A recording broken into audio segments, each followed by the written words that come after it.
দূর ব্যাং, মা আজকেও টিফিনে রুটি আর আলু ভাজা দিয়েছে। রোজ রোজ একই জিনিস খেতে ভালো লাগে বলতো? আজকে তো খাবোই না। কাকিমা হয়তো আজকে টাইম পায়নি, যা দিয়েছে খেয়ে নে না। তুই তো প্রত্যেকদিন টাকা নিয়ে আসিস আর ভালো মন্দ কিনে কিনে খাস, তুই আর কি বুঝবি প্রত্যেকদিন রুটি আর আলু ভাজা খেতে কেমন লাগে। একটা কাজ কর, আমার টিফিনটা তুই নে আর তোর টিফিনটা আমাকে দে, তাহলে তো ভালোই হয়। দে, এই নে। Wow, burger!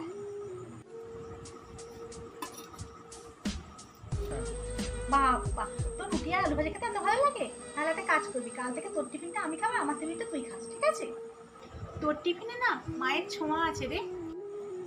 মানে বাইরে থেকে আনা সব টিফিনেই তো মায়ের ছোঁয়া থাকে। সবাই তোর মতো লাকি হয় না রে, সবাই তোর মতো মায়ের ছোঁয়া পায় না রে।